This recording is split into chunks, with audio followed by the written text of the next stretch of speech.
السلام علیکم ورحمۃ اللہ وبرکاتہ۔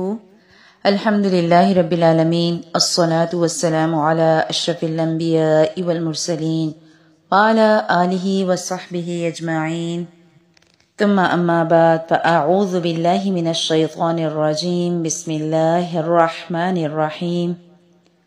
اللہم انی اسألک بأنی اشہد انک انت اللہ لا الہ الا انت الاحد الصمد الذی لم یلد ولم یولد ولم یکن له کفوا احد۔ اللہم فقہنا فی الدین، اللہم اہدنا وسددنا، رب اغفر وارحم وانت خیر الراحمین، آمین۔ آج انشاءاللہ تعالی اللہ سبحانہ و تعالی کی توفیق سے ہم پارہ نمبر 2 پڑھیں گے اپنے دورہ قرآن میں، اور پارہ نمبر 2 میں سورۃ البقرہ کی آیہ نمبر 142 سے آنورڈ 285 تک ہم سورہ کو پڑھیں گے۔ بعض دفعہ ایسا ہوتا ہے کہ زندگی میں اسلام پر چلتے ہوئے ہماری مرضی، ہماری منشا، ہمارے نفس کے خلاف جب کوئی بات آتی ہے تو اسے ہضم کرنا تھوڑا ہمارے لیے مشکل ہو جاتا ہے۔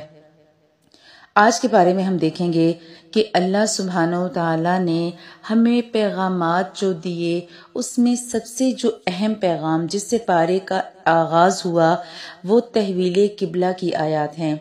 اگر کبھی زندگی میں ایسا ہو کہ ہمیں ایک کام صحیح نہ لگے، ہمیں ایک کام اپنی سوچ، اپنے ذہن کے مطابق مناسب نہ لگے، لیکن اس کے پیچھے حکم چونکہ اللہ کا ہے، تو اللہ کے حکم کو ہمیں اسی طرح سے ماننا ہے۔ اس دعا کے ساتھ اپنے آج کے لیسن کو شروع کریں گے کہ اللہ سبحانہ و تعالیٰ نے جو ہماری تقدیر میں لکھا وہ اپنے کامل علم سے بہت بہترین لکھا۔ آپ نے اور میں نے، ہم اپنی تقدیروں کو کتنا بدل سکتے ہیں اس کو آج دیکھیں گے کہ اللہ سبحانہ و تعالیٰ نے زندگی اور موت تو فکس کر دی، اولادیں تو فکس کر دیں، ہماری نسلیں فکس کر دیں، مرنے کے مقام کو فکس کر دیا، لیکن اللہ سبحانہ و تعالیٰ نے کچھ چیزیں ایسی رکھیں جو ہمارے اعمال کے ساتھ بدلیں گی۔ اگر ہم صلح رحمی کریں گے، عمر میں اضافہ ہو جائے گا، ہم صدقہ خیرات کریں گے، آزمائشیں کم ہوں گی، ہم اللہ کے راستے میں دل کھول کے خرچ کریں گے تو اللہ تعالیٰ ہماری آنے والی مصیبتوں کو ٹال دیں گے، ہماری آزمائشیں کم کر دیں گے۔ تو زندگی میں جو بھی ہوتا ہے اللہ سبحانہ و تعالیٰ کے اذن سے ہوتا ہے، اللہ کے حکم سے ہوتا ہے، لیکن اللہ سبحانہ و تعالیٰ کی بنائی گئی اس تقدیر میں ہمارے لیے لکھا ہوتا ہے کہ ہم نے کیا کرنا۔ صحابہ نے سوال کیا تھا اللہ کے نبی صلی اللہ علیہ وسلم سے کہ اے اللہ کے نبی صلی اللہ علیہ وسلم، آپ ہماری رہنمائی فرمائیں کہ وہ دم جس کے ذریعے ہم دم کرتے ہیں، یا دوا جس کے ذریعے ہم علاج کرتے ہیں، یا بچاؤ کی مختلف تدابیر مثلا ڈھال وغیرہ جن کے ذریعے ہم اپنا بچاؤ کرتے ہیں، کیا یہ اللہ کی تقدیر سے کچھ روک سکتی ہیں؟ آپ صلی اللہ علیہ وسلم نے فرمایا ہی من قدر اللہ، یہ بچاؤ کرنا یا یہ اسباب اختیار کرنا ہی اللہ کی تقدیر میں لکھا تھا۔ اور جب اللہ سبحانہ و تعالیٰ نے تقدیر میں لکھا اور ہم کچھ کریں گے تو ہم بچ جائیں گے، لیکن اگر ہم چھوڑ دیں گے اور یہ کہیں گے کہ اچھا میری قسمت میں ہی ایسے لکھا تھا، پھر ہمارا کچھ نہیں ہو سکتا۔ تو دعا کرتے ہیں اللہم انی اسألک ایمانا لا یرتد، اے اللہ سبحانہ و تعالیٰ میں آپ سے ایسے ایمان کا سوال کرتی ہوں جس میں ارتداد نہ آئے۔ ابھی ہم تحویل قبلہ جب پڑھیں گے تو آپ کو اندازہ ہوگا کہ اچانک جب ایک حکم دیا جا رہا تھا، اس وقت میں جب قرآن رفتہ رفتہ نازل ہو رہا تھا، وقت کے ساتھ حالات کے ساتھ آیات اتر رہی تھیں، ایسے وقت میں بہت سے لوگوں کا ایمان ڈگمگا بھی گیا، کمزور ایمان والے لوگوں کا تھوڑا دل ہل بھی گیا۔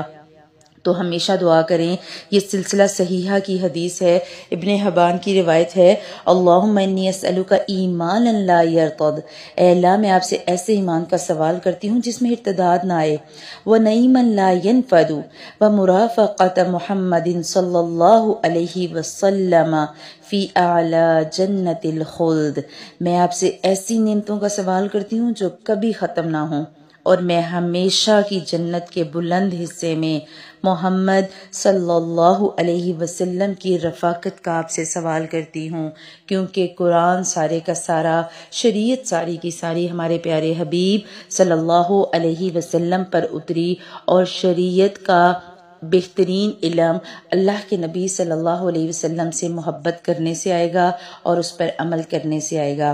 شروع کرتے ہیں پارہ نمبر 2۔ سَيَقُولُ السُّفَهَاءُ مِنَ النَّاسِ مَا وَلَّاهُمْ عَن قِبْلَتِهِمُ الَّتِي كَانُوا عَلَيْهَا قُل لِّلَّهِ الْمَشْرِقُ وَالْمَغْرِبُ يَهْدِي مَن يَشَاءُ إِلَىٰ صِرَاطٍ مُّسْتَقِيمٍ۔ ان قریب نادان لوگ آپ کو کہیں گے کہ جس قبلے پر یہ تھے اس سے انہیں کس چیز نے ہٹایا؟ آپ کہہ دیجئے کہ مشرق اور مغرب اللہ ہی کے لیے ہے، وہ جسے چاہے سیدھے راستے کی ہدایت عطا فرما دے۔ اب ذرا تھوڑے سے پس منظر کو سمجھتے ہیں کہ جب اللہ کے نبی صلی اللہ علیہ وسلم مکہ سے ہجرت کر کے مدینہ تشریف لائے تو 16-17 مہینے تک تو بیت المقدس کی طرف رخ کر کے نماز پڑھتے رہے، حالانکہ آپ صلی اللہ علیہ وسلم کی خواہش تھی کہ خانہ کعبہ کی طرف رخ کر کے نماز پڑھیں۔ کیوں؟ اس کے پیچھے ایک تو وجہ تھا کہ وہ قبلہ ابراہیمی قبلہ تھا، حضرت ابراہیم علیہ السلام سے محبت کی وجہ سے اللہ کے نبی صلی اللہ علیہ وسلم کی خواہش تھی کہ ان کا قبلہ خانہ کعبہ ہو۔ دوسرا، جو آخری نبی آنا تھا نا، آخری نبی کی نشانیوں میں سے ایک نشانی یہ تھی کہ آخری نبی کا قبلہ خانہ کعبہ ہوگا۔ اب جب اللہ سبحانہ وتعالیٰ نے آپ صلی اللہ علیہ وسلم کے بار بار نظر اٹھانے کو دیکھا اور قبلے کی تبدیلی کا حکم دیا، اس بات پر یہود اور منافقین نے شور مچانا شروع کر دیا۔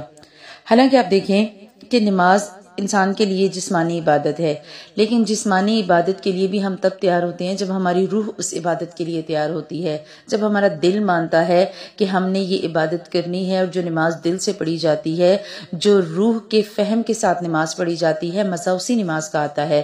اگر ہم سمجھ کے نہیں پڑھیں گے تو وہ تو ویسے ہی ٹکرے مارنا ہے۔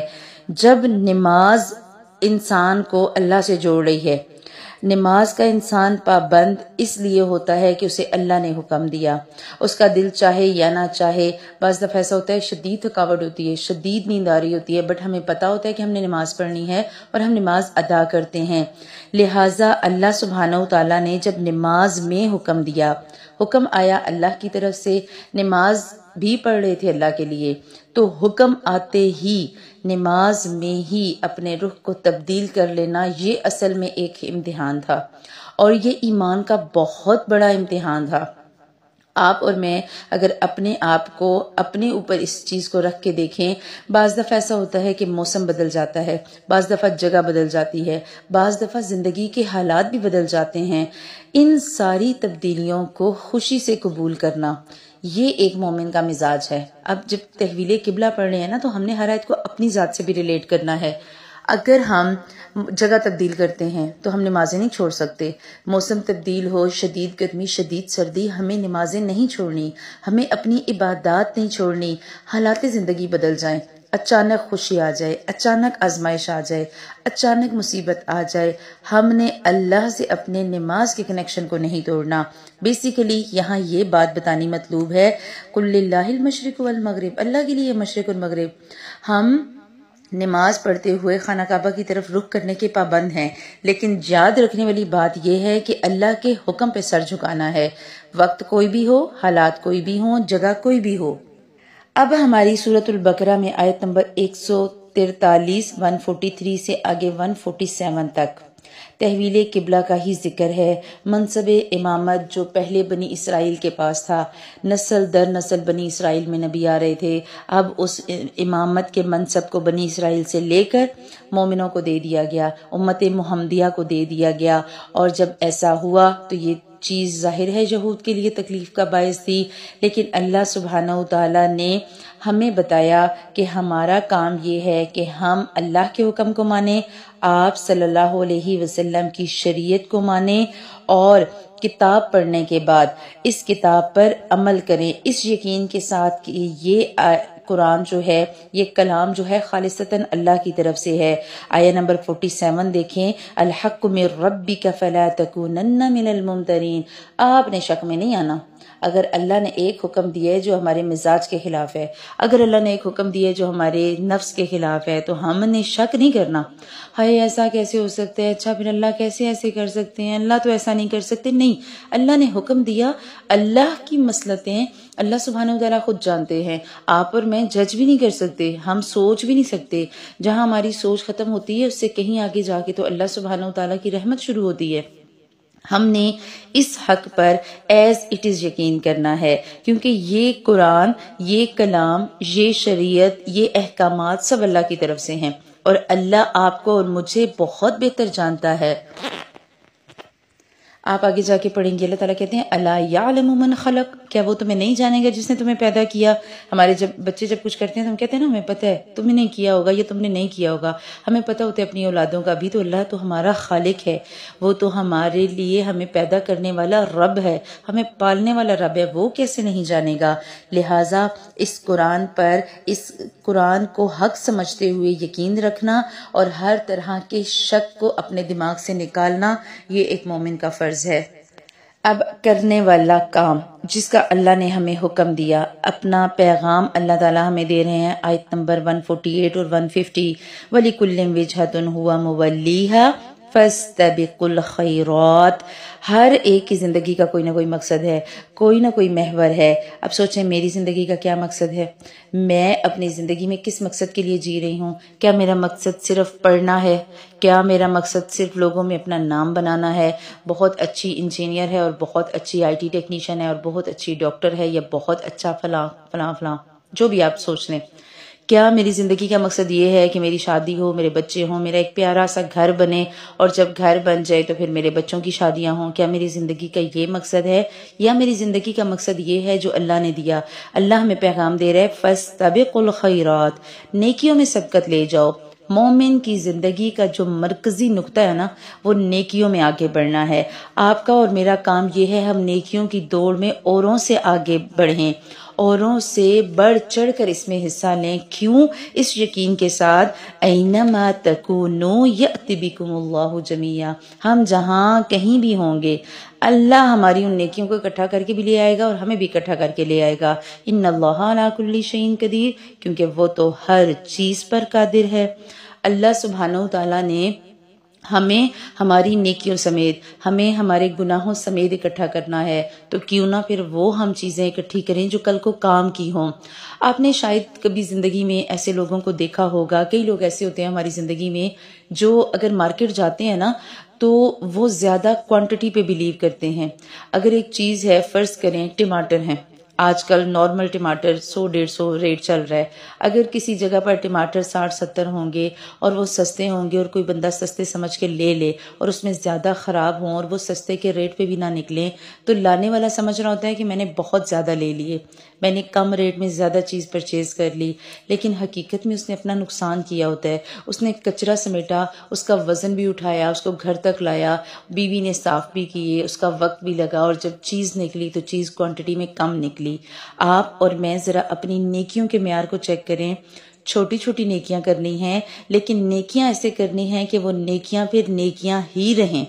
ہم نے ان نیکیوں کو آخرت کے لیے جمع کرنا ہے. ایسا نہ ہو ہم نیکیاں سمجھ کے بہت سے کام کرتے جائیں لیکن نہ ان کا سنت سے لینا دینا ہو، نہ ان کا ہمارے دین سے لینا دینا ہو، اور پھر نیکیاں کر کے ہم نیکیاں ضائع کرتے جائیں. تو ایسی چیزوں سے، ایسے کاموں سے خود کو بچانا ہے. اب اللہ سبحانہ و تعالیٰ کا ایک اور بہت اہم پیغام، آیت نمبر 150، اللہ تعالیٰ کہہ رہے ہیں فَلَا تَخْشَوْهُمْ وَاخْشَوْنِي، اوروں سے نہ ڈرو، لوگوں سے نہ ڈرو. کیا کرو؟ وَاخْشَوْنِي، مجھ سے ڈرو. ڈرنے کے لیے میری ذات کافی ہے. وَلِأُتِمَّ نِعْمَتِي عَلَيْكُمْ وَلَعَلَّكُمْ تَهْتَدُونَ، اور اس لیے مجھ سے ڈرو تاکہ میں تم پر اپنی نعمت کو پورا کروں اور تاکہ تم ہدایت پا جاؤ.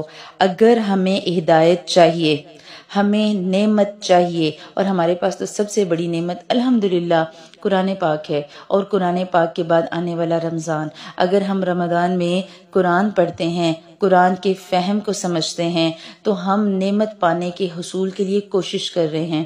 اللہ سبحانہ و تعالیٰ ہمیں اس کوشش کا اجر دیں گے. اللہ کہنے اوروں سے نہیں ڈرنا.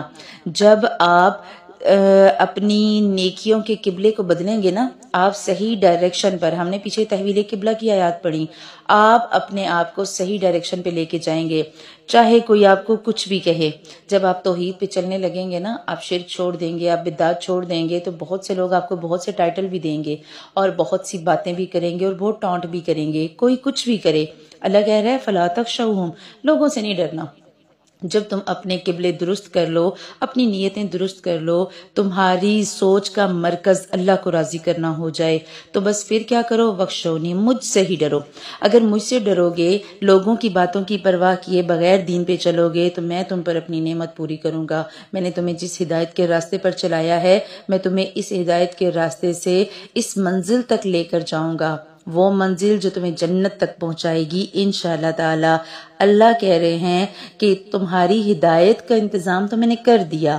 آیت نمبر 151، کما ارسلنا فیکم رسولا منکم، ہم نے تو تم میں ایسے رسول کو بھیج دیا ہے، یتلو علیکم آیاتنا، جو تم پر ہماری آیات تلاوت کرتا ہے، ویزکیکم، اور وہ تمہارا تزکیہ کرتا ہے، تمہیں بتاتا ہے کہ یہ بات تم میں غلط ہے اور یہ صحیح، اور صحیح بات کا حکم دیتا ہے اور غلط بات سے روکتا ہے، وَيُعَلِّمُكُمُ الْكِتَابَ وَالْحِكْمَةَ، وہ تمہیں یہ کتاب بھی پڑھاتا ہے، اس کتاب کے ترجمے اور تفاسیر بھی بتاتا ہے، تمہیں بتاتا ہے کہ صحیح کیا غلط کیا، تمہیں حکمت کی باتیں سمجھاتا ہے، وَيُعَلِّمُكُمْ، اور تمہیں وہ باتیں سکھاتا ہے، مَا لَمْ تَكُونُوا تَعْلَمُونَ، جو تم پہلے نہیں جانتے تھے۔ یہاں پر اب اللہ سبحانہ و تعالیٰ نے ایک آیت کے اندر مقصد زندگی آپ کو اور مجھے دے دیا ہے۔ اللہ کے نبی صلی اللہ علیہ وسلم دنیا میں آئے، آپ کے دنیا میں آنے کا مقصد کیا تھا کہ آپ کو ایک کتاب دی گئی، آپ پہ نبوت کو ختم کیا گیا، خاتم النبیین کا ٹائٹل اللہ کے نبی صلی اللہ علیہ وسلم کو دے دیا گیا۔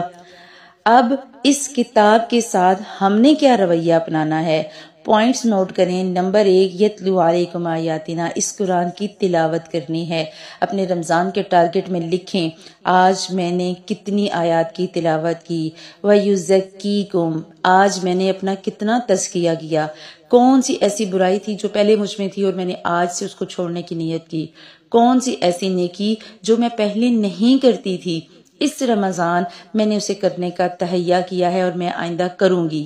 اس کے بعد وہ یعلمکم الکتاب، تعلیم کتاب کی جو میں نے حاصل کی، میں نے آگے کتنی پہنچائی۔ ہمارے اسلام کا اسلوب یہ ہے کہ آپ کو دین کی بات دوسرے کو بتانے کے لیے کسی ڈگری کی ضرورت نہیں ہے، کسی خاص یونیورسٹی سے پاس آؤٹ ہونے کی ضرورت نہیں ہے۔ اللہ کے نبی صلی اللہ علیہ وسلم کی حدیث ہے، بلغوا عنی ولو آیہ، آگے پہنچاؤ خط میں ایک آیت ہی کیوں نہ آتی ہو۔ آپ نے بات کو آگے پہنچانا ہے، چاہے آپ جو سیکھیں۔ آپ نے ایک دورہ قرآن کے پارے سے جو پڑھا اور جو سیکھا، آپ اسے اپنے الفاظ میں اپنے گھر والوں کو سنائیں، اپنی اولادوں کو سنائیں، اپنے بچوں کو سنائیں، اپنے ان رشتوں کو سنائیں جن سے آپ گھنٹہ گھنٹہ باتیں کرتی ہیں۔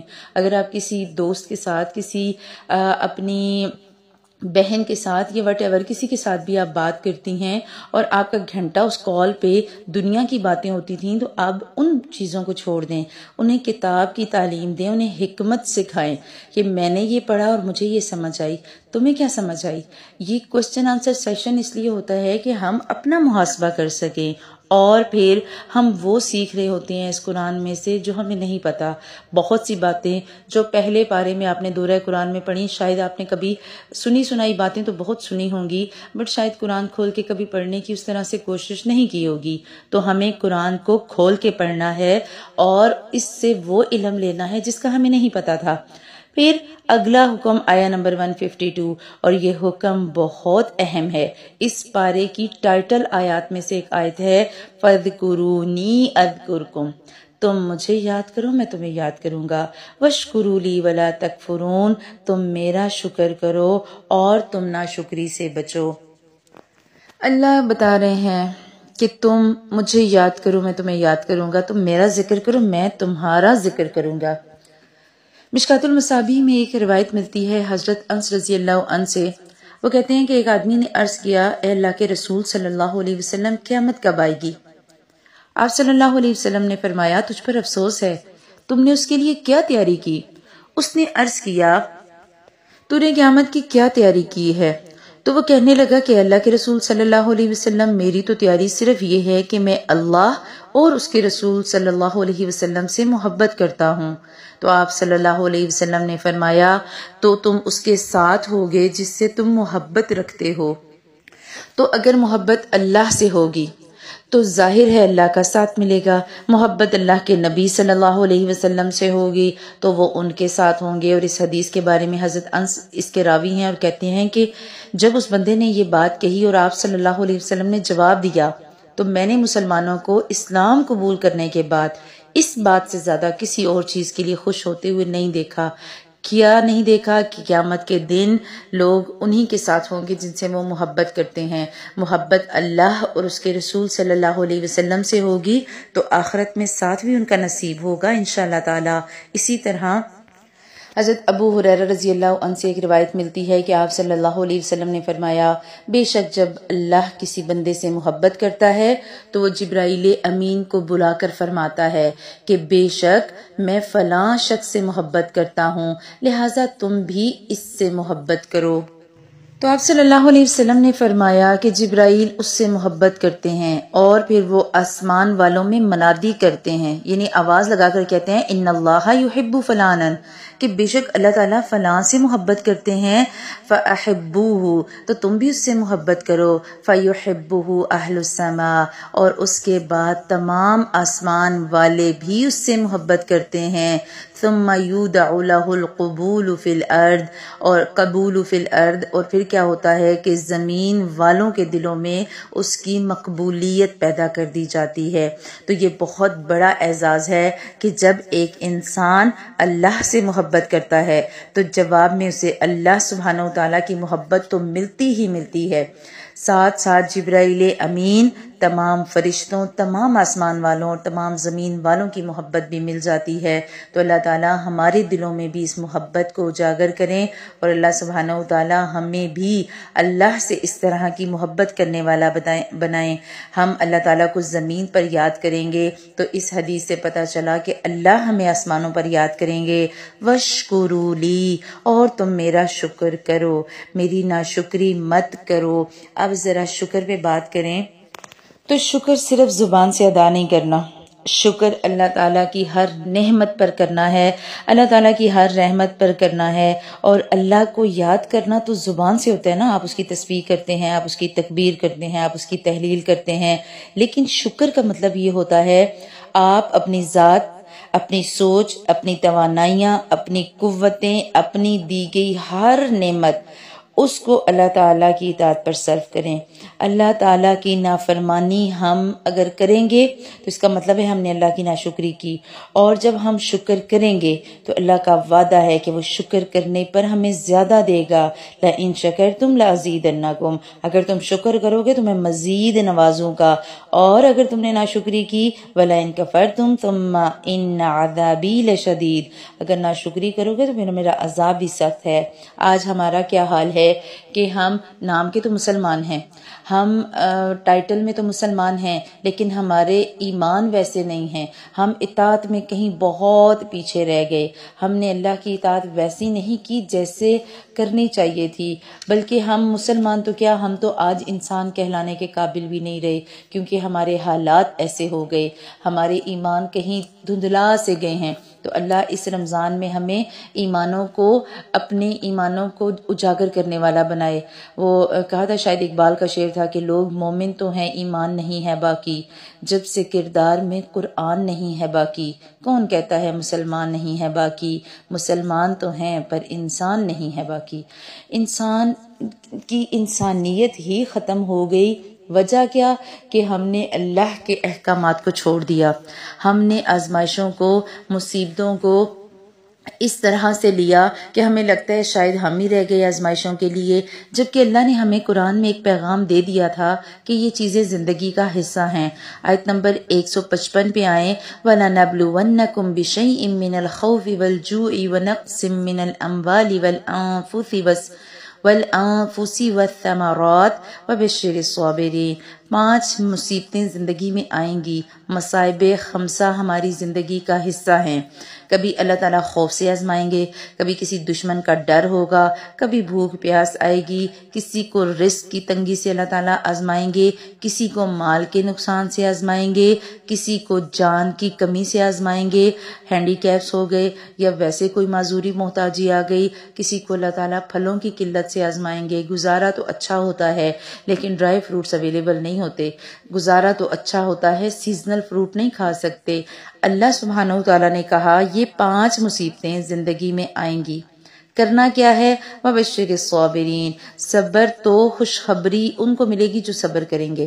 صبر کیا ہے؟ اللہ نے کچھ دیا اس پر شکر کرنا، اللہ نے کچھ لے لیا تو اس پر صبر کرنا، اور یہ صبر تبھی صبر کہلاتا ہے جب نہ زبان شکوہ کرے، نہ دل شکوہ کرے، اور نہ ہماری حرکتیں ثابت کریں کہ ہمیں اللہ سے کوئی شکایت ہے۔ بعض دفعہ ایسا ہوتا ہے کوئی مصیبت آ جاتی ہے، ہم رونا پٹنا ڈال رہے ہوتے ہیں اور بعد میں کہتے ہیں ہاں میں تو بڑا صبر کیا، اب کیا کریں جی، صبر کے علاوہ گزارا ہی نہیں۔ یہ صبر نہیں ہے، صبر وہ ہے کہ آپ کی زبان شکوہ نہ کرے۔ بہت سے لوگوں کو آپ نے یہ کہتے ہوئے سنا ہوگا کہ ہاں جی اب صبر ہی کرنا ہے، اب ظاہر ہے اور تو بس چلتا نہیں کسی پہ، اور تو اب چارہ جو کوئی نہیں، تو اب پیچھے بچتا تو صبر ہی ہے۔ ایسے صبر اللہ کو نہیں مطلوب۔ آپ نے اور میں نے صبر کی اس انتہا پہ جانا ہے کہ دکھ ہو، تکلیف ہو، دل روئے، آنسو نکلیں لیکن زبان خاموش ہو، زبان سے کوئی شکوہ نہ ہو، دل میں کوئی شکوہ نہ ہو۔ اللہ سبحانہ وتعالیٰ جب کوئی مصیبت بھیجیں، ہمارا کام کیا ہے؟ آیت نمبر 156 دیکھیں، جب مصیبت آتی ہے کسی مومن پہ وہ کہتے ہیں انا للہ و انا الیہ راجعون۔ ضروری نہیں ہے کہ مرنے پہ کہیں، آپ لائٹ جانے پہ بھی کہہ سکتی ہیں، آپ بارش کی شدت پہ، طوفان پہ بھی کہہ سکتی ہیں، ہر وہ چیز جس میں نقصان ہو رہا ہو آپ کہہ سکتے ہیں۔ ہم کیا کرتے ہیں؟ ہم نے اس دعا کو صرف اور صرف مرنے تک محدود کر لیا ہے۔ مصیبت چھوٹی ہو یا بڑی، ان 5 میں سے کوئی بھی مصیبت آئے، آپ کہیں انا للہ و انا الیہ راجعون۔ مرنا تو سب نے ہے نا، مر کے اللہ کی طرف جانا ہے، اور مر کے اللہ کی طرف جب جائیں گے اصل زندگی وہ زندگی ہوگی۔ اچھا ہمارے ہاں ایک چیز اور بھی ہوتی ہے، بہت سے لوگ دنیا کی آزمائشوں اور تکلیفوں سے تنگ ہو کے خودکشی کرتے ہیں، حرام موت مرنا وہ پسند کرتے ہیں، شاید اس لیے کہ لوگوں کو لگتا ہے کہ دنیا کی آزمائشیں یہ بہت بڑی ہیں، اور دنیا کی آزمائشوں سے ڈر کر لوگ موت مانگتے ہیں، حالانکہ موت کے بعد کیا ہوگا یہ بھول جاتے ہیں۔ موت کے بعد تو اصل زندگی شروع ہونی ہے، جو جس حالت میں مرے گا قیامت تک وہ اسی حالت میں مرتا اور جیتا رہے گا۔ ہمارا حال یہ ہے کہ ہم موت کو زندگی سمجھتے ہیں، موت کو سمجھے ہیں غافل اختتام زندگی، ہے یہ شام زندگی، صبح و دوام زندگی۔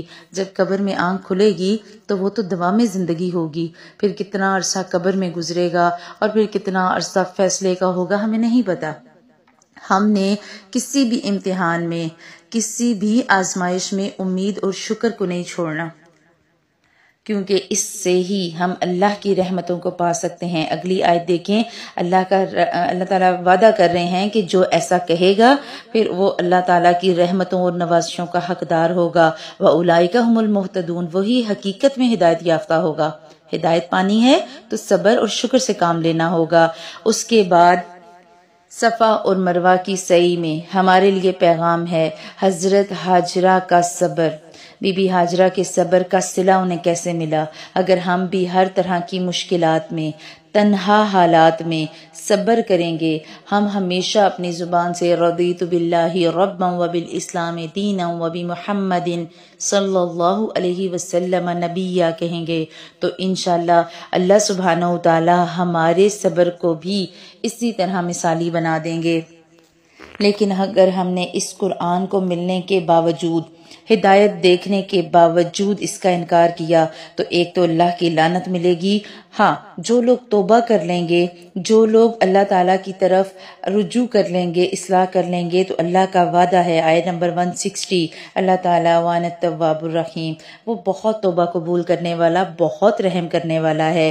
لیکن اگر کوئی حالت کفر میں مر جاتا ہے اس پر پھر اللہ تعالیٰ کی لعنت ہوگی، وہ ہمیشہ کے عذاب کا مستحق ٹھہرایا جائے گا۔ اس کے بعد اللہ تعالیٰ نے آیت نمبر 163 اور 164 میں اپنی وسیع جو ہے وہ رحمتوں کا اور اپنی قدرت کی نشانیوں کا حوالہ دیتے ہوئے بتایا کہ اللہ تو وہ ہے جو زمین اور آسمان کو بھی پیدا کرتا ہے، دن رات، کشتیوں کا آنا جانا، سمندروں میں پانی کا آنا، مردہ زمین کو بارش سے زندہ کرنا، ہر طرح کے انسانوں، جانوروں، جانداروں کو زمین میں پھیلانا، ان کا رزق دینا، غرض ہر چیز اس بات کی دلالت کرتی ہے کہ اللہ ہے۔ لیکن اس کے باوجود بہت سے لوگوں میں سے ایسے ہیں جو دوسرے لوگوں سے محبت کرتے ہیں، جنہوں نے دوسرے بت بنا رکھے ہیں، جو اللہ کے علاوہ دوسروں سے محبت کرتے ہیں، جبکہ ایمان والوں کو اللہ کیا حکم دے رہا ہے؟ آیت نمبر 165 میں ہمارے لیے ایک اور پیغام، والذین آمنوا اشد حبا للہ، ایمان والے تو اللہ کی محبت میں شدید ہوتے ہیں۔ آپ کے اور میرے لیے حکم ہے، کوئی سنے یا نہ سنے، آپ نے اور میں نے اس آیت کو پڑھ کے سمینا و اطعنا کہنا ہے۔ ہم نے کہنا ہے اے اللہ ہم ایمان لائے، ہمیں آپ سے محبت ہے سب سے زیادہ۔ اور آپ نے یہ حدیث بار بار سنی ہوگی کہ ہمارا ایمان تب تک مکمل نہیں ہو سکتا جب تک ہمیں اللہ سبحانہ وتعالیٰ اور اللہ کے پیارے حبیب صلی اللہ علیہ وسلم ہر چیز سے بڑھ کر محبوب نہ ہو جائیں۔ اور یہاں اللہ نے کہہ دیا کہ ایمان والے تو اللہ کی محبت میں شدید ہوتے ہیں۔ اللہ کا حکم آیا، ایمان والے نہیں دیکھتے کہ کوئی اس سے راضی ہے یا ناراض، کسی کو اس سے فرق پڑتا ہے یا نہیں، وہ چپ کر کے اس پہ ایمان لے آتے ہیں۔ اور ایمان والوں کو اللہ سے ایسی ہی محبت ہونی چاہیے۔ اب اس محبت کو آج ذرا اپنے اندر محسوس کریں، کیا مجھ میں اللہ کی اتنی محبت ہے کہ اللہ سبحانہ وتعالیٰ کا حکم آئے اور میں وہیں رک جاؤں؟ کیا ایسا ہو سکتا ہے کہ میں اللہ کی محبت پر، اللہ کے یقین اور بھروسے پر ساری دنیا کو پیچھے چھوڑ دوں؟ میرے لیے اللہ کا حکم پہلے ہو اور باقی سب کچھ بعد ہو؟ تو اس محبت کو جانچیں اور اس محبت کو اپنے اندر محسوس کریں، کمی ہے تو اس سے بڑھائیں۔ قرآن پڑھ کے، اللہ کے پیغام کو پڑھ کے محبت آئے گی، کیونکہ اللہ نے بتا دیا اللہ کے علاوہ کوئی آخرت میں نہیں بچائے گا۔ اگر جب سارے عذاب دیکھ لیں گے نا، اللہ کہہ رہے وَتَقَطَّعَتْ بِهِمُ الْأَسْبَابُ، رشتے ناطے ٹوٹ جائیں گے۔ پھر اس وقت جن کا ہم آج کہتے ہیں کوئی نہیں جی، جو سارے کر رہے ہیں ہم نے کر لیا تو کیا ہوا؟ کچھ نہیں ہوتا، جہاں سب نے کیا وہاں اچھا اللہ ساروں کو جان ڈالے گا، وہاں میں بھی ڈال دے گا اتنے آرام سے۔ فما اصبرہم علی النار، کتنا صبر ہے ان کا آگ پہ، اللہ تعالیٰ فرماتے ہیں اتنا صبر کوئی کیسے کر سکتا ہے؟ تو اللہ نے بتا دیا کہ قیامت والے دن پھر کام کوئی نہیں آئے گا، کام پھر صرف اللہ تعالیٰ کی ذات ہی آئے گی۔ اور جب وہ ایسا دن آئے گا تو ہمیں افسوس نہ ہو، اس لیے اللہ نے پہلے ہی پیغام دے دیا، اس دن کذالک یریہم اللہ اعمالہم حسرات علیہم، آیت نمبر 167۔ اللہ کہہ رہا ہے اس دن ہم ان کے اعمال ان کے سامنے حسرتیں بنا کے رکھ دیں گے، اور وہ وما ہم بخارجین من النار، وہ ہرگز جہنم سے نکالے نہیں جائیں گے، انہیں ہمیشہ آگ میں رہنا پڑے گا۔ اس دن پھر حسرت ہوگی، کاش میں نے قرآن پڑھ لیا ہوتا، مجھے سمجھ آ گئی ہوتی، کاش میں نے یہ کام نہ کیا ہوتا، کاش میں نے یہ نہ کیا ہوتا۔ حسرتیں ہوں گی، کاش ہم دنیا میں دوبارہ چلے جائیں، کاش ہم دوبارہ جائیں تو ہم صرف اللہ ہی کی مانیں۔ اللہ کہہ رہا ہے اس دن کچھ نہیں ہوگا۔ اس کے بعد آیت نمبر 168، اللہ تعالیٰ نے ہمیں حلال اور پاکیزہ چیزیں کھانے کا پیغام دے دیا، ہم نے رزق حلال کھانا ہے، شیطان کے راستے پر چلے بغیر ہم نے وہ طریقہ اپنانا ہے جو اللہ نے بتایا۔ اور آیت نمبر 169 ایک اور پیغام، انما یأمرکم بالسوء والفحشاء، شیطان تو تمہیں صرف برائی اور بے حیائی کا حکم دیتا ہے، اور تمہیں ان باتوں کا حکم دیتا ہے جن کا تمہیں علم نہیں۔ شیطان کہتا ہے کر لو، کچھ نہیں ہوتا، کون سا کوئی دیکھ رہا ہے، اچھا کسی کو کیا پتا تم نے بند کمرے میں کیا کیا۔ یہ شیطان کا یہ بہکاوا برائی اور بے حیائی کی طرف ہمارے چلتے قدم اس بات کی دلیل ہے کہ ہمارے اندر کا شیطان مضبوط ہے، ہمارے اندر کا شیطان ہمارے نفس پہ حاوی ہے۔ تو ہم نے شیطان کے ان واروں سے بچنا ہے اور شیطان کے راستے پر قطعی نہیں چلنا۔ آگے آیت نمبر 183 میں اللہ سبحانہ وتعالیٰ نے نام بتا دیے کہ حرام کیا کیا ہے۔ انما حرم علیکم المیتۃ، تم پر مردار حرام ہے، مردہ جانور حرام ہے، بہتا ہوا خون حرام ہے، سور کا گوشت حرام ہے، اور ہر وہ چیز جس پر غیر اللہ کا نام لیا جائے، اللہ کے علاوہ ذبیحے کے وقت کسی کا بھی نام پکارا جائے، وہ حرام ہے۔ یہاں یہ بات یاد رکھیے گا کہ مشرکین کیا کرتے ہوتے تھے کہ وہ حلال جانوروں کو بھی حرام قرار دے دیتے، اسی لیے اللہ تعالیٰ نے فرمایا کہ وہ حرام نہیں ہے، حرام صرف یہ ہیں۔ لیکن اس آیت کی اگر ہم ڈیٹیل دیکھیں یا تفسیر پر جائیں تو ہمیں حدیث میں 2 اصول دیے گئے۔ ایک وہ جانور کہ جانوروں کی حلت اور حرمت جو حدیث میں بیان کی گئی، ہمیں اس آیت کی تفسیر میں انہیں بھی ذہن میں رکھنا ہے۔ آپ صلی اللہ علیہ وسلم کی احادیث کے مطابق درندوں میں ذوناب وہ درندہ جو کچلیوں سے شکار کرے، اور پرندوں میں ذو مخلب جو پنجے سے شکار کرے، وہ حرام ہے۔ تیسرے جن کی حرمت حدیث سے ثابت ہے، مثلا گدھا، کتا، یہ حرام ہے۔ چونکہ قرآن کی تفسیر ہمیں احادیث سے ملتی ہے، لہٰذا اس آیت کے پس منظر میں ہم نے یہ بھی دیکھنا ہے کہ شریعت میں اللہ کے نبی صلی اللہ علیہ وسلم نے کس کس چیز کا ذکر فرمایا۔ اس کے بعد مردہ سے مراد ہر وہ حلال جانور جو بغیر ذبح کیے، طبعی طور پر یا کسی حادثے میں مر گیا ہو، یا پھر شرعی طریقے کے خلاف اسے ذبح کیا گیا ہو، مثلا گلا گھونٹ دیا جائے کسی جانور کا، یا کسی جانور کو پتھر یا لکڑی وغیرہ سے مارا جائے، یا آج کل جو مشینی ذبیحے کا طریقہ چلا ہے کہ جس میں ایک ہی جھٹکے سے مار دیا جاتا ہے، یہاں پر اس کا ذکر ہے، وہ سارے کے سارے پھر حرام ہوں گے۔ اسی طرح ذبح کرتے وقت جو خون نکلتا اور بہتا ہے وہ حرام ہے، جو خون گوشت کے ساتھ رہ جاتا ہے وہ حلال ہے۔ جب ہم اس کی احادیث میں ڈیٹیل دیکھتے ہیں تو 2 خون حدیث کی روح سے حلال ہیں، ایک وہ جو کلیجی میں ہوتا ہے اور دوسرا تلی میں، کلیجی اور تلی ان دونوں کا۔ اور پھر وہ جانور جن پر غیر اللہ کا نام پکارا جائے۔ عرب کیا کرتے تھے کہ مشرکین مکہ لات یا عزا وغیرہ کے ناموں پر ذبح کیا کرتے تھے جانوروں کو، یا پھر کسی آگ کے نام پر آج کل مجوسی ذبح کرتے ہیں۔ تو ہر وہ جگہ، ہر وہ طریقہ جس میں ذبح کرتے ہوئے اللہ سبحانہ وتعالیٰ کے علاوہ کسی کا بھی نام پکارا جائے، چاہے وہ کسی کی عقیدت میں ہو، محبت میں ہو، کسی کے قرب کے لیے ہو، یا کسی قبر یا آستانے پر ہو، اگر نیت کسی کو دینے کی ہے، کسی کے نام کی نیاز ہے، کسی کے نام کی ہے، تو پھر اللہ سبحانہ وتعالیٰ کی اس آیت کے مطابق چاہے اس پر ذبح کے وقت اللہ کا نام ہی کیوں نہ لیا جائے، وہ حرام ہی مقصود ہوگا اور حرام ہی شمار ہوگا۔ لہٰذا ہمیں رضائے الہی کے لیے ذبیحہ دینا ہے، اللہ کو راضی کرنے کے لیے دینا ہے، نہ کہ اللہ کے علاوہ کسی اور کو۔ اور پھر اس آیت کے بعد اگلی آیت میں، آیت نمبر 174 میں اللہ تعالیٰ نے بتا دیا کہ بے شک جو لوگ اللہ کی اتاری ہوئی کتاب چھپاتے ہیں یا اسے تھوڑی تھوڑی قیمت پر بیچتے ہیں، یقین مانو یہ اپنے پیٹ میں آگ بھر رہے ہیں۔ اور اگر کوئی بندہ یہ کہتا ہے کہ نہیں آپ غیر اللہ پہ دی ہوئی چیز کھا سکتے ہیں، یا پھر اللہ کے بتائے ہوئے احکامات میں سے ہم کوئی بھی چیز چھپاتے ہیں جو ہمیں نہیں چھپانی چاہیے، اور اپنی مرضی کے یا لوگوں کی مرضی کے ہم فتوے دینا شروع ہو جاتے ہیں، تو اللہ سبحانہ وتعالیٰ کہہ رہے ہیں نہیں، اولئک ما یأکلون فی بطونہم الا النار، یہ وہ لوگ ہیں جو اپنے پیٹوں میں آگ بھر رہے ہیں۔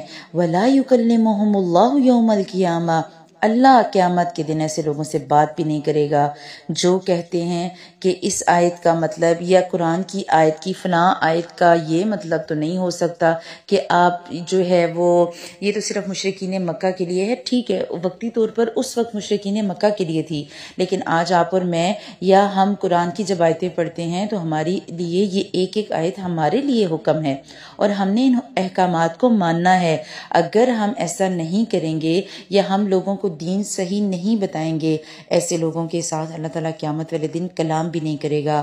وَلَا يُزَكِّيهِمْ، انہیں پاک بھی نہیں کرے گا۔ وَلَهُمْ عَذَابٌ عَلِيمٌ، اور ایسے لوگوں کے لیے دردناک عذاب ہے۔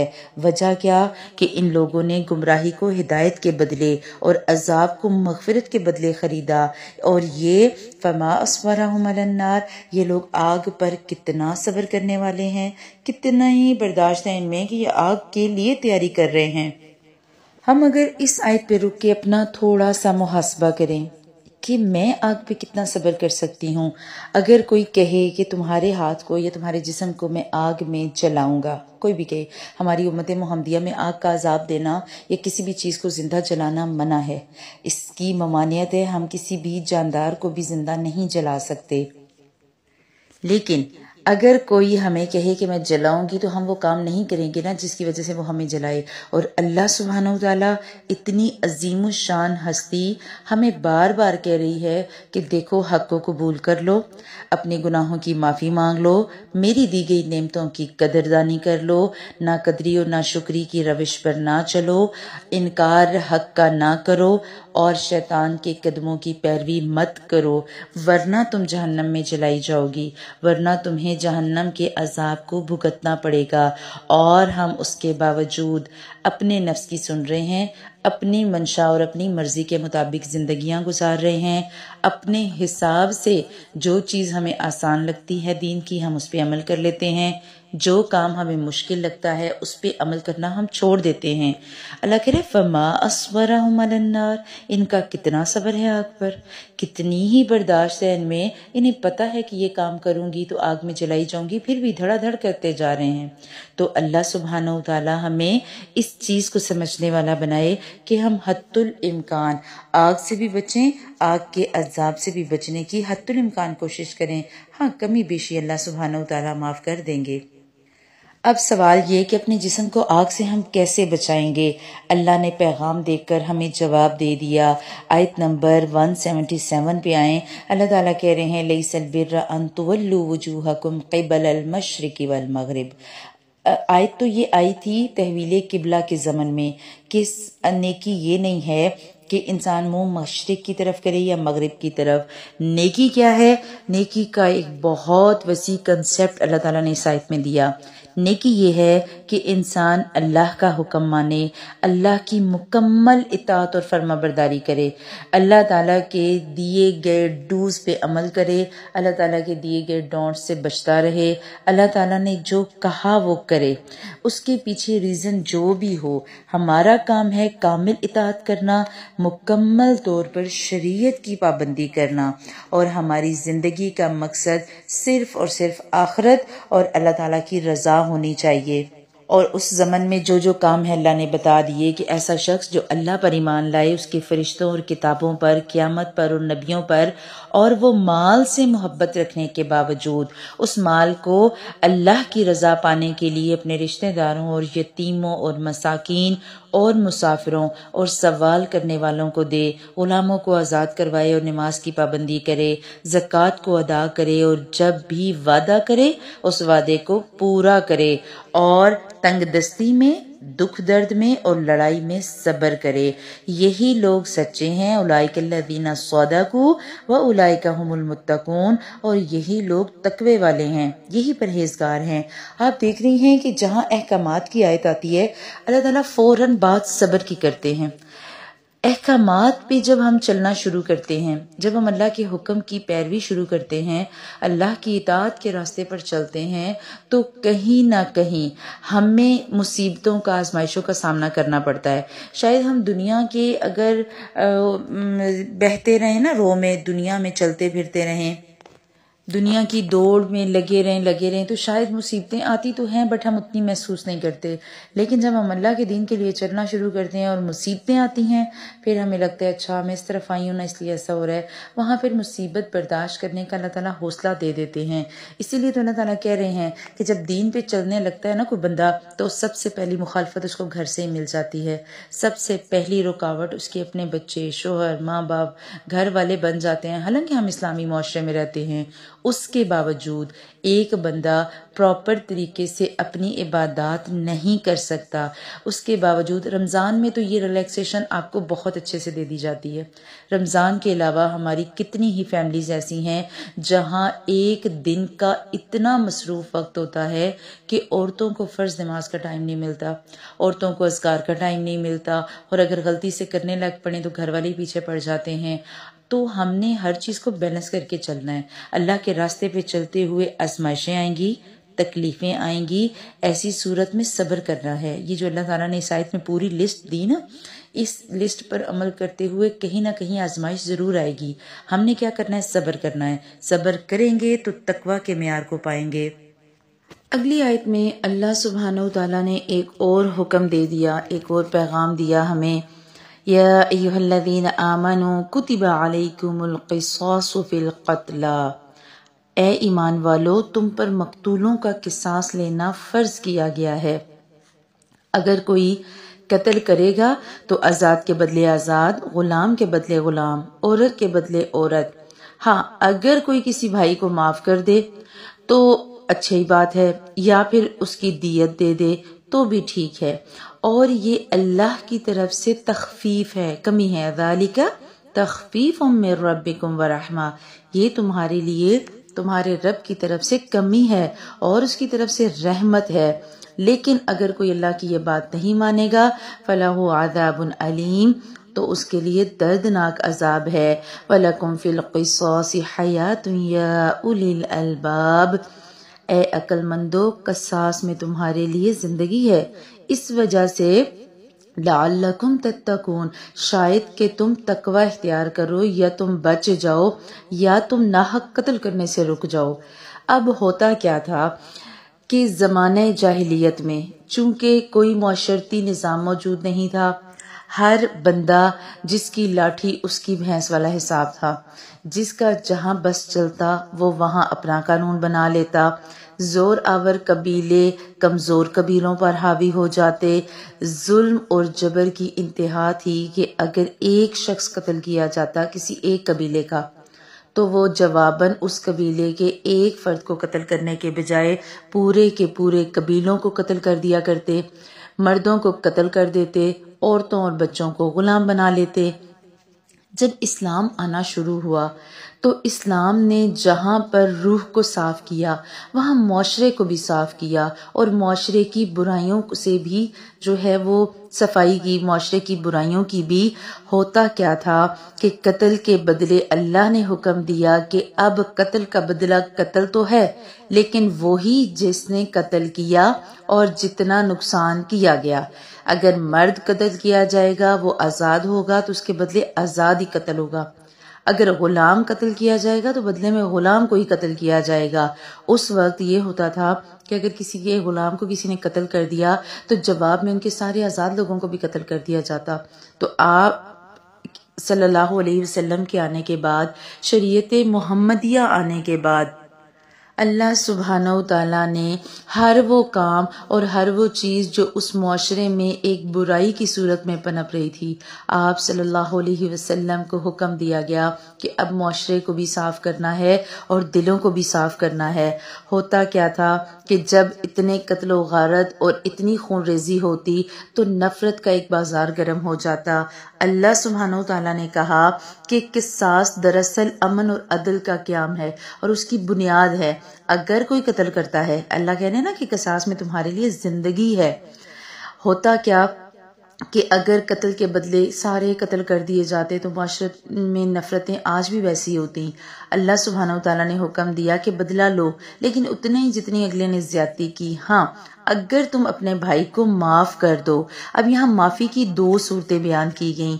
ایک معافی کی وہ صورت ہے جو بغیر معاوضے کے ہے، یعنی مالی دیت لیے بغیر اللہ سبحانہ وتعالیٰ کی رضا کے لیے معاف کر دینا۔ دوسری چیز یہ کہ معاف تو کر دینا لیکن اس کے بدلے دیت کو قبول کر لینا، یعنی جس نے قتل کیا وہ نقصان بھرے گا، وہ دیت دے گا، تاکہ جس کا نقصان ہوا ہے اس کا بندہ تو واپس نہیں آ سکتا لیکن اس کو تھوڑی بہت سپورٹ مل جائے گی۔ تو یہ اللہ کا قانون ہے، اللہ کا نظام ہے کہ آپ دیت لے سکتے ہیں۔ یہ اللہ نے ہمارے لیے کمی کی ہے۔ ہمارے معاشرے میں یہ بات قابل برداشت نہیں ہوتی کہ کوئی دیت لے کے معاف کر دے۔ اور یہ جو تخفیف اور رحمت ہے نا، یہ خاص طور پر آپ کے اور میرے لیے، امت محمدیہ کے لیے ہے۔ اس سے پہلے کیا تھا کہ اہل تورات کے لیے معافی نہیں تھی، ان کے لیے قصاص بھی نہیں تھا، ان کے لیے دیت بھی نہیں تھی، اور جو انجیل والے تھے ان کے لیے صرف معافی تھی، نہ قصاص تھا نہ دیت، یعنی کہ وہ کچھ بھی کریں انہیں معاف کر دیا جائے گا۔ تو اللہ تعالیٰ نے ہمیں چونکہ امت وسط بنایا ہے، اعتدال والی امت. تو اللہ سبحانہ وتعالیٰ نے احکامات میں بھی ہمارے لیے اعتدال رکھا. دوسری چیز کہ قصاص میں زندگی کیسے ہے کہ جب قاتل کو یہ خوف ہوگا کہ اگر تو میں نے قتل کیا تو قصاص میں بھی قتل کر دیا جاؤں گا، تو پھر وہ کسی اور کو قتل کرنے کی جرت نہیں کرے گا. اس کے بعد اگر ہمارے معاشرے میں اسلامی قانون نافذ ہو جائیں گے تو ہمارا معاشرہ میرے خیال میں اس خون ریزی سے بچ جائے گا جو آج ہے. اگر ثابت ہو جاتا ہے تو آپ اس کو قتل کا بدلہ قتل ہی ہے، یا پھر دیت لے کے چھوڑا جائے گا، ویسے نہیں چھوڑا جائے گا. اس کے بعد آیت نمبر 180 سے 182 تک کے وراثت کے جو احکامات ہیں وہ اب منسوخ ہو چکے ہیں، اور اللہ سبحانہ وتعالیٰ نے اس کے بعد ہمیں ایک اور پیغام دیا جو ہمارے اس ماہ رمضان سے متعلق ہے. بہت اہم پیغام ہے. آیت نمبر 183 دیکھیں. یا ایہا الذین آمنوا، اے ایمان والو، کتب علیکم الصیام، تم پر روزے رکھنا فرض کر دیا گیا. آپ کے اور میرے لیے روزہ رکھنا فرض ہے. کیوں؟ لعلکم تتقون، تاکہ تم تقوی اختیار کرو، تم پرہیزگار بنو. اور روزے کا مقصد صرف اور صرف منہ بند کرنا نہیں ہے. آپ نے صبح جو ہے وہ پیٹ بھر کے سحری کی اور رات میں پیٹ بھر کے افطاری کی، یہ روزے کا مقصد نہیں ہے. روزے کا مقصد اصل میں نفس کی تربیت ہے. انسان جب بھوکا رہتا ہے تو اس کا نفس پہ کنٹرول ہو جاتا ہے. آپ خواہش رکھنے کے باوجود کھانا نہیں کھاتے، ہم خواہش رکھنے کے باوجود گناہ چھوڑ دیں، تو یہ اصل میں مقصد ہے روزے کا. گنے چنے دن ہیں، اللہ سبحانہ وتعالیٰ نے کہا، اور ویسے بھی روزوں کی اہمیت قرآن کے لیے بھی ہے. آگے اگلی آیت میں وہ بھی آ گیا. اللہ سبحانہ وتعالیٰ بتا رہے ہیں کہ گنتی کے چند دن، ایک مہینہ ہے، لہٰذا تم میں سے ہر شخص روزہ رکھے. ہاں، اگر کوئی بیمار ہے یا کسی نے سفر کرنا ہے، اور سفر وہ کہ جس سفر میں اسے مشکل ہو روزہ رکھنے میں، یا اسے اندازہ ہو کہ روزہ رکھنے سے اس کی صحت پہ اثر پڑے گا، تو وہ بعد میں روزہ رکھ لے. اور پھر جو روزہ رکھنے کی استطاعت نہیں رکھتا وہ فدیہ دے دے. اور فدیہ کیا ہے کہ ایک مسکین کو کھانا کھلانا ہے. آپ ایک مسکین کو سحری افطاری کرائیں اپنے دسترخوان کے مطابق، جس طرح کی آپ کے دسترخوان پہ کھانا بنتا ہے، آپ کی افطاریاں جیسی ہیں، آپ نے اس حساب سے فدیہ دینا ہے. ہاں، وَأَن تَصُومُوا خَيْرٌ لَكُمْ، اللہ کہہ رہے ہیں اگر تم روزہ رکھ لو نا تو یہ تمہارے لیے بہتر ہے. روزہ اگر فرض کریں آپ نے روزہ نہیں رکھنا، آپ نے فدیہ دے دیا، اگلے سال اللہ نے اچھی صحت دے دی، آپ اس نے کی کمی پوری کر لیں، گنتی پوری کر لیں. اللہ کو پسند ہے وہ شخص جو خوشی سے نیکی کرے. فَمَن تَطَوَّعَ خَيْرًا فَهُوَ خَيْرٌ لَهُ، اگر کوئی شخص نیکی میں سبقت لے جانے کی کوشش کرے گا تو یہ بہت بہتر چیز ہے. اور روزہ رکھنا تو اللہ کو بہت پسند ہے. ہم نے پڑھا نا روزے کے بارے میں کہ اللہ سبحانہ وتعالیٰ نے فرمایا کہ روزہ میرے لیے ہے اور میں ہی اس کا اجر دوں گا. اور رمضان کی اہمیت قرآن کی وجہ سے بھی ہے. شہر رمضان الذی انزل فیہ القرآن ھدی للناس وبینات من الھدی والفرقان. ماہ رمضان وہ مبارک مہینہ ہے جس میں قرآن پاک کو اتارا گیا. یہاں اب نزول قرآن کا یہ مطلب نہیں ہے کہ قرآن رمضان میں سارے کا سارا نازل ہوا، بلکہ شب قدر میں قرآن کو لوح محفوظ سے زمین پر اتارا گیا، آسمان دنیا پر اتارا گیا. لوح محفوظ سے آسمان دنیا پر اتارا گیا اور وہاں پر بیت العزہ میں رکھا گیا.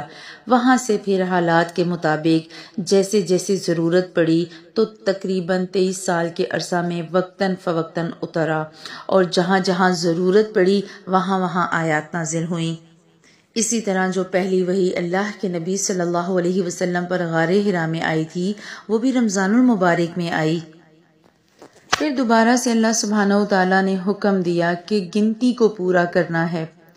اللہ سبحانہ وتعالیٰ ہمارے ساتھ آسانی کا ارادہ چاہتے ہیں. یرید اللہ بکم الیسر ولا یرید بکم العسر، اللہ سختی نہیں کرنا چاہتے. اگر کوئی بیمار ہے کوئی بات نہیں، بعد میں روزہ رکھ لے. اگر کوئی پریشان ہے، اگر کوئی سمجھتا ہے کہ اس کی صحت اتنی اجازت نہیں دیتی اور یہ حقیقی بیماریاں ہیں یا حقیقی ضعف ہے، ایسے نہیں کہ آپ نے پورا دن بازار گھومنا ہے اور آپ روزہ چھوڑ دیں، تو آپ نے ایسا نہیں کرنا. عذر کے بارے میں، جو عذر حقیقی ہوگا، انتہائی ضعف، انتہائی بیماری، بہت لمبا سفر، اس میں آپ نے یہ احتیاط کرنی ہے۔ آپ چاہیں تو آپ روزہ چھوڑ سکتے ہیں، یہ اللہ تعالیٰ کی طرف سے دی گئی رعایت ہے۔ اور یہ روزوں کا حکم کیوں ہے؟ روزے کیوں رکھنے ہیں؟ وَلِتُكَبِّرُوا اللَّهَ عَلَى مَا هَدَاكُمْ، تاکہ تم اللہ تعالیٰ کی دی ہوئی ہدایت پر اس کی تکبیر بیان کرو، بڑائی بیان کرو، وَلَعَلَّكُمْ تَشْكُرُونَ، اور شاید کہ تم شکر بھی کرو۔ روزے کا مقصد ہر حال میں شکر ہے۔ پورا دن انسان بھوکا پیاسا رہتا ہے اور یہ سوچ کے کہ اللہ کو راضی کرنا ہے۔ اللہ سبحانہ و تعالیٰ کا شکر کرنے کا بہترین ذریعہ یہ ہے کہ انسان دعاؤں کے ساتھ اپنی زندگی گزارے، حتی الامکان گناہوں سے بچے، اور جب غلطی ہو جائے تو معافی مانگے، استغفار کرے اور اللہ سے اپنی رحمت مانگے۔ اسی لیے اگلی آیت میں اللہ سبحانہ و تعالیٰ نے ہمیں اگلا پیغام بھی یہ دیا کہ جب تم روزہ رکھ لو تو اس کی قبولیت کی بھی دعا کرو، اور اس کے علاوہ اپنی حاجات اور مناجات کی بھی دعا کرو۔ وَإِذَا سَأَلَكَ عِبَادِي، اے میرے نبی صلی اللہ علیہ وسلم، جب میرے بندے آپ سے میرے بارے میں سوال کریں، انی فإنی قریب، تو آپ انہیں کہیں بے شک میں قریب ہوں، فإنی قریب، میں قریب ہوں، اجیب دعوت الداعی اذا دعان، میں پکارنے والے کی ہر پکار کا جواب دیتا ہوں۔ جب بھی وہ مجھے پکارے، 1 دفعہ بلائے، 10 دفعہ بلائے، میں جواب دیتا ہوں۔ فَلْيَسْتَجِيبُوا لِي وَلْيُؤْمِنُوا بِي لَعَلَّهُمْ يَرْشُدُونَ، لہٰذا لوگوں کو چاہیے کہ وہ میری بات مانیں، مجھ پر ایمان رکھیں، یہی ان کی ہدایت کے لیے یا ان کی بھلائی کے لیے ضروری ہے یا بھلائی کا باعث ہے۔ اب یہاں دعا کا تو ہمیں پتہ لگ گیا کہ ہمیں اللہ سبحانہ و تعالیٰ سے دعا کرنی ہے۔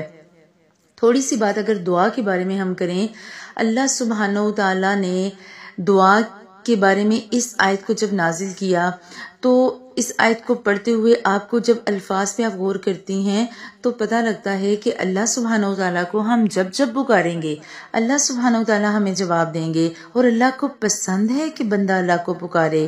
حدیث کا مفہوم آتا ہے کہ دعا عبادت ہے۔ اسی طرح اللہ سبحانہ و تعالیٰ نے اپنے پیارے حبیب صلی اللہ علیہ وسلم کی زبان سے ہمیں یہ بھی بتایا کہ دعا مومن کا ہتھیار ہے اور آسمان اور زمین کا نور ہے۔ اگر ہم چاہتے ہیں ہم مضبوط ہتھیاروں کے ساتھ اس دنیا میں شیطان کا مقابلہ کریں، ہمیں دعاؤں کو لازماً پکڑنا ہوگا۔ حضرت عبداللہ بن عمر سے ایک روایت ملتی ہے کہ اللہ کے نبی صلی اللہ علیہ وسلم نے فرمایا، جس شخص کے لیے دعا کا دروازہ کھولا گیا، یعنی دعا کی توفیق جسے دے دی گئی، گویا اس کے لیے رحمت کے دروازے کھول دیے گئے، اور جو چیز اللہ سے مانگی جاتی ہے ان میں سب سے زیادہ پسندیدہ چیز اللہ تعالیٰ سے عافیت ہے۔ اسی لیے تو دعا سکھائی گئی، اللہم انی اسألک العفو والعافیہ، اے اللہ آپ سے میں عفو اور عافیت دونوں کا سوال کرتی ہوں۔ اللہ سبحانہ و تعالیٰ چاہتے ہیں ہم اللہ سے مانگیں۔ آپ صلی اللہ علیہ وسلم نے قرآن کی اس آیت کی دلیل میں فرمایا تھا کہ تمہارے رب نے مجھ سے فرمایا ہے، مجھ سے مانگا کرو، میں تمہاری دعائیں قبول کروں گا۔ بے شک جو لوگ تکبر کی وجہ سے میری عبادت سے سرتابی کرتے ہیں وہ ضرور جہنم میں جائیں گے اور ضرور ذلیل و خوار ہوں گے۔ لہٰذا دعائیں تقدیروں کو بدل دیتی ہیں، ہمیں دعا کرنی ہے۔ آپ صلی اللہ علیہ وسلم کی ایک ترمذی میں حدیث ملتی ہے کہ تقدیر کو دعا کے علاوہ کوئی چیز نہیں بدل سکتی، اور عمر میں نیکی کے علاوہ کوئی چیز اضافہ نہیں کر سکتی۔ لازماً دعا کو پکڑیں۔ ایک دفعہ ایسا ہوا تھا کہ اللہ کے نبی صلی اللہ علیہ وسلم ایک ایسی قوم کے پاس سے گزرے جو کسی مصیبت میں یا آزمائش میں گرفتار تھی۔ صحابہ کرام نے ان کی حالت دیکھی تو آپ صلی اللہ علیہ وسلم سے پوچھا کہ کیا یہ لوگ دعا مانگا کرتے تھے؟ آپ صلی اللہ علیہ وسلم نے فرمایا، جو شخص بھی اللہ سبحانہ و تعالیٰ کی طرف اپنا منہ کرتا ہے اور اس سے دعا مانگتا ہے، اللہ تعالیٰ اسے وہ ہر چیز دے دیتے ہیں جو اس کے لیے بہتر ہو، یا تو فی الفور دے دیتے ہیں یا پھر اسے دنیا یا آخرت کے لیے ذخیرہ کر دیتے ہیں۔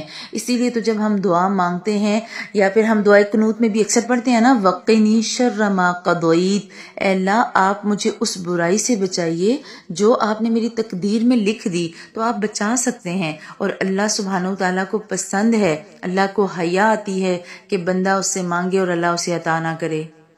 ابو داؤد میں یہ روایت ملتی ہے کہ اللہ کے نبی صلی اللہ علیہ وسلم نے فرمایا تمہارا رب بڑی ہی حیا والا ہے، جب کوئی بندہ دونوں ہاتھ اٹھا کر دعا مانگتا ہے اور پھر وہ مانگتا ہے تو اس کو خالی ہاتھ لوٹاتے ہوئے اللہ سبحانہ و تعالیٰ کو شرم آتی ہے، تو کیوں نہ آپ اور میں اس رمضان المبارک کثرت سے دعائیں کریں اپنے لیے، لیکن یاد رکھیے گا کہ دعائیں کرتے ہوئے دعائیں بھی پھر آخرت والی بھی ہوں، دنیا بھی مانگیں آخرت بھی مانگیں۔